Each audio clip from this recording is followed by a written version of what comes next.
Our story begins with a news broadcast showing the second Princess Stella Vermillion of the Vermillion Empire arriving in Japan to enroll at the Hagun Academy. She was accepted after obtaining the highest score in history on her ranking exams.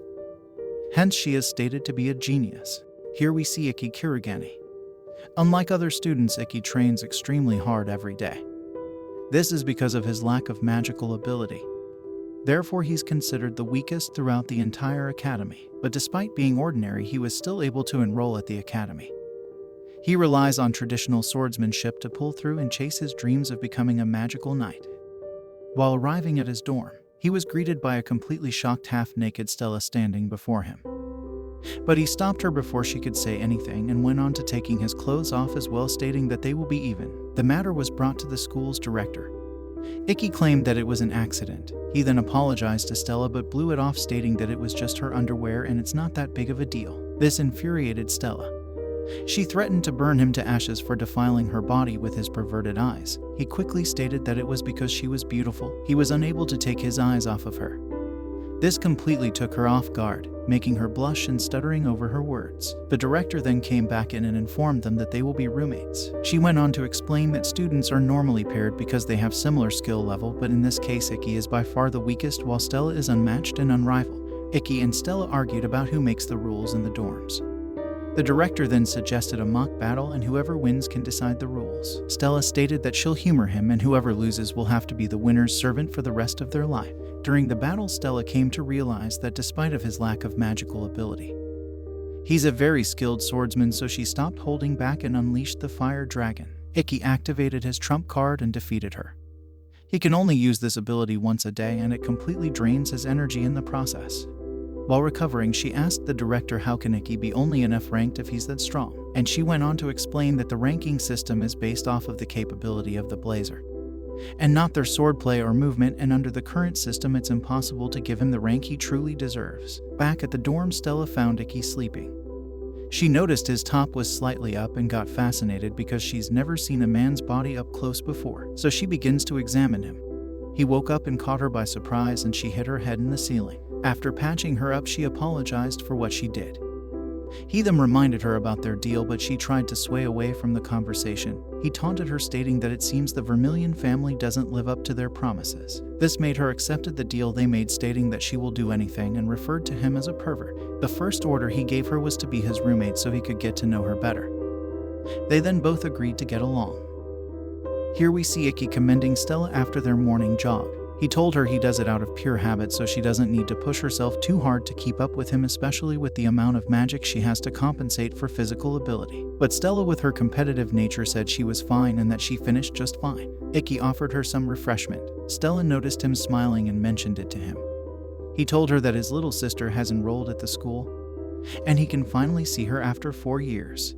During homeroom class, Yuri, their teacher, reminded them about the entrance ceremony that will be held. She then reiterated the director's words that students who wishes to enter will have to participate in a combat selection match, and the top 6 will represent the academy in the 7 Stars Swordsmanship Tournament. She wished them all luck before coughing up blood and passing out. While walking, a girl named Kagami Kusakabe stopped Ikki. While smothering his arm between her chest area, she told him she was a big fan of his. She went on to compliment him on his skills and told him that she's starting a newspaper club and would like her first issue to be about him. A jealous Stella stated that it was nice to see how popular he has gotten before jealously walking off. He went off quickly trying to catch up to her, but was then greeted by another girl. She turned out to be Shizuku Kurogane, Ikki's younger sister. He apologized for the fact that she had to come and find him instead of the other way around. She told him that it was fine and it was because she couldn't wait. She moved on to him and kissed him passionately while everyone was staring in shock. Stella jealously moved her away and told Ikki to pull himself together, stating that what they are doing isn't natural. Shizuku, now mad at Stella for interfering, and asked if it's because she's in love with her brother, which Stella told her she's only his servant and he only ordered her to sleep in the same bed with him. Shizuku asked Ikki if it was true, and in an effort to clear his name, he told her it was only a bunk bed. A fight then broke out between both of them. In the end, they were both punished and was ordered to clean all the female bathrooms on campus. After they were done, they were still arguing and Shizuku told Stella she should stay away from Ikki. and that she will never understand his true feelings because that's something only blood relatives can do. Stella told her it's impossible because they are roommates and that she should not make things suddenly about family. Shizuku replied angrily, stating she'll never understand how her brother feels after always being treated like he doesn't exist. Stella asked her what she meant, but Shizuku walked off, stating she'll never understand. Upon arriving at her dorm, Shizuku meets her roommate Alice. Stella waited for Ikki to finish training. She then asked him if he was ever treated as if he didn't exist. This caught him by surprise, but he agreed to tell her everything. He told her that he's from a distinguished family that is always producing talented blazers, but he was born without any talent, and it caused his family members to treat him as if he didn't exist. The only person who gave him any hope was his great-grandfather Samurai Ryoma Kurogane, so his goal is to become a man just like his great-grandfather. As the combat selection matches commenced, the opening match was between Stella and Momotani. Unfortunately for Momotani, his heavy-weight tank armor made him extremely vulnerable to the heat from Stella's flames. Ikki was back in his dorm analyzing battle replays of his opponent Shizuya Kirihara. Unlike any other, Ikki and Shizuya both have bad blood between them from their history of hating each other. During their match, Ikki was being overwhelmed by Shizuya. He allowed his anxiety to get the best of him while drowning in his own doubt. Stella had to intervene with a few motivational words that knocked some senses back into him. His anxiety and doubt disappeared, and he fought back relentlessly and came out victorious in the end. While in the hospital, Stella and Ikki made a promise with each other that they will grow stronger and will not lose to anyone so they can battle each other in the finals of the 7 Stars Swordsmanship Tournament. 2 weeks has passed since. Stella and Ikki are now officially dating. They both train hard and continue on their winning streak. Ikki begins to get a lot of attention from students in the school. 3 girls, including Kagami, approached him and asked him to become their teacher, while the other 2 girls were interested to learn swordplay. Kagami just wanted something she could write about. A jealous Stella watches from afar while some other guys watched in envy, calling him an F-ranked reject, while teaching some basic techniques to the girls.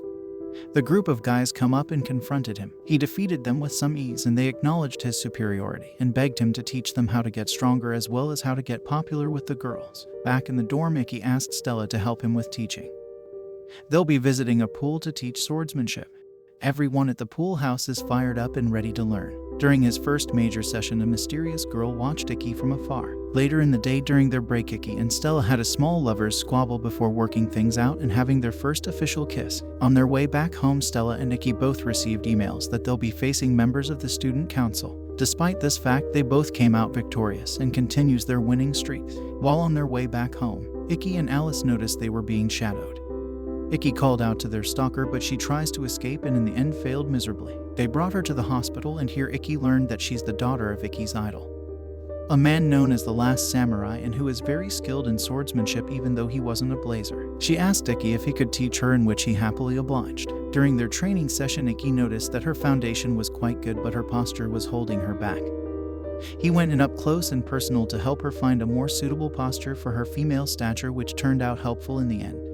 Out of gratitude, she took both Stella and Ikki for a meal. While at the diner, a gang of students from another school came in and were up to no good. They recognized Ayatsuji. Ikki politely asked them to leave because they were making her uneasy. Their leader stepped in and pretended to be friendly Ikki before breaking a bottle in his head. This infuriated Stella, but Ikki held her back and kept his calm. They called him a coward for not wanting to fight and eventually left. Stella was upset because Ikki didn't stand up to them. But 2 student council representatives came to the table and commended Ikki for keeping his cool, because if he didn't, it could have led to his expulsion. They also told him that the leader was ranked 8th in the last 7-star swordsman tournament and that he is known as the Sword Eater. While on their way back home, Ikki asked who the students were. She stopped and hesitated, so Ikki told her she doesn't have to answer, but if she's in any kind of trouble, he wants to help as a friend. As she was about to respond, they both received emails that they will be facing each other in their next battle, and Ayatsuji ran off, leaving them behind. After a couple days, Ikki noticed that Ayatsuji haven't been showing up to training. Ikki went and investigated more about her. He learned that 2 years back her father lost a duel to the Sword Eater. He ended up in a coma and her family lost their dojo. During their battle, she fought relentlessly, desperately to win, but it caused her to run out of stamina and allowing Ikki to win. During that same moment, he offered to help her regain everything she has lost. Ikki and Stella accompanied her to her father's old dojo. Now owned by the Sword Eater, Ikki challenged him to a duel. Ikki analyzed his movements and understood how his ability works, and defeated him in the end. He asked Ikki for his name. This proves that he now acknowledges him as a swordsman and told him that they will finish off at the 7-star swordsmanship tournament. Ikki, now the official owner of the dojo, gave it back to Ayatsuji. Ikki has now won 12 consecutive matches. Now confident in their progress, the director sent both Ikki and Stella out to the school's training camp in Okutama and told them to train hard because they are now the hope for all the first years. While on their way, Stella noticed a waterfall and told Ikki that they should go and check it out later. Upon arriving, they were greeted by 4 members of the student council. It turned out that the whole trip was for them to help the student council members with cleaning. The training camp is where the selected candidates for the 7-star swordsman tournament will stay and train. After finishing cleaning, Ikki and Stella headed out to visit the waterfall. While on their way, Ikki noticed that Stella was moving sluggish. When checking up on her, she told him she felt dizzy and sick. It turned out she had a cold. Surprisingly, this is something she's never experienced having before. It began to rain, so they took shelter at a nearby cabin. Unknowing to them, they were being spied on. While resting inside, Ikki heard strange sounds coming from outside, so he went and investigated. In that very moment, the cabin was about to be destroyed by a giant golem. Fortunately, Ikki's speed was enough to get Stella out of there in time. He tries to fight the golem and thought he destroyed it with his attack, but instead it came back in multiple mini golems. He was outnumbered, but luckily the student council members showed up and helped. Even with their help, they couldn't seem to stop the golems from reassembling. They found out that the golems are actually being controlled like puppets. The student council president used a wide-range lightning attack that traveled through threads, damaging the user. After a few days, Ikki and Stella continued their winning streak and are now up to 14 consecutive wins each. In the evening, while heading back home, Stella reminded Ikki about their promise. He reassured her that he did and gave her a kiss. While in the shadows, someone was snooping around and took a picture of them. The director called Ikki to her office. She warned him that a man named Akaza from the International Mage-Knight Federation has been secretly snooping around on the school. Akaza is a branch member of the Kurogane family and works directly under Ikki's father. Ikki doubted that he is working by his father's order, stating that he must be working on his own. He further lamented on the fact that Akaza hated him when he was a kid. The director reassured him that she'll protect him at any cost. Stella and Ikki were called to the student council's office. Here, their student council president Todo Toka officially introduced herself to them. Todo Toka is the strongest student at Hagun Academy. She ranked 4th in the 7-star swordsmanship tournament. At the Social Welfare Cooperation, Ikki and Stella assisted the student council members at an event for orphans. Throughout the day, Ikki got to learn more about the student council president and how much of a great person she is. Back at the school, Kagami showed Ikki and Stella a newspaper with a picture of them kissing on the front page. When Stella read the paper, it said that Ikki was the worst student at the academy and his involvement with the princess has been a problem for the Knights Federation. This made Stella furious, making her burn the paper to ashes. In that very moment, a car pulled up and inside was Akaza. He told Ikki that there was an official call from the Morals Committee to conduct an inquiry pertaining to the recent incident and that he should accompany him. Ikki did not question his motives and agreed to go with him. He instructed Alice to take care of Stella and Shizuku in his absence before departing. Ikki was locked up in jail for about 2 weeks and interrogated during this time. He was still able to continue his matches and keep his promise to Stella. During one of the questioning sessions, Ikki requested to see his father directly so he can appeal his innocence to him. When seeing each other, his father told him that he was impressed by the progress he's making, but when Ikki asked him that if he manages to win the swordsmanship tournament, if he will finally acknowledge him. He told Ikki that he does acknowledge him. However, trying to teach a skill to someone with no talent is completely useless. He further states that when someone like Ikki, who isn't supposed to do anything, ends up doing something, the incompetent starts to harbor unproductive conceits that creates discord in the organization. So someone like him who shouldn't be able to do anything should just do nothing. At this moment, Ikki realized that his father didn't hate him. He actually didn't see him as his son in the first place to begin with. Back in prison, Ikki continued his winning streak to 18 victories. On his 17th day of imprisonment, Akaza told him his last opponent will be Todo Toka.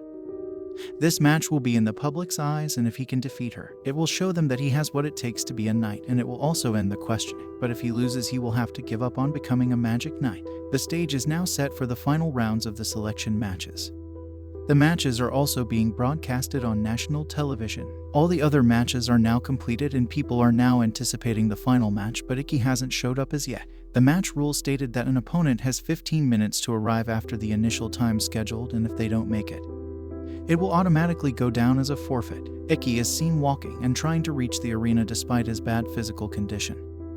He's determined to fight and prove to everyone that he's worthy to become a knight. Upon arriving, he was greeted by Shizuku and a large number of students cheering him on. Stella came out holding her medal and telling him she kept her promise. As both opponents made their way onto the ground, Toto told Ikki she cannot help but to feel excited because ever since the first time she saw him, she hasn't stopped thinking about how much she wanted to fight him. He told her that he won't bring shame to himself, her, or anyone else who supports him, and that he'll destroy her strongest. They both gathered everything they had and went full head-on with one swing of their sword. Toto's sword shattered and she fell to the ground, leaving Ikki triumphant in the battle. And there the match was over. Akaza got upset and stated he will not accept it. He ran in the ring to attack Ikki, but Stella came and sent him flying with one swing. She ran up, embraced him and congratulated him on his victory. Right then and there he proposed to her and she accepted without hesitation. While in his office, Ikki Kurogane receives a call from Emperor Vermillion. He told him that his country is in an uproar for what his son did. Ikki apologized, but the emperor told him there was no need to. But he then warned him to not get the children involved in adult schemes and that any parent would want that for their children. Back at the school, the director announced the 6 members who will be representing the school in the tournament. The student council president then announced Ikki as the leader of the group and presented him with the school's flag. This is where this story ends. If you like my videos, feel free to leave a like and comment your thoughts down below. Please consider subscribing so you won't have to miss any new uploads. Thank you all for watching.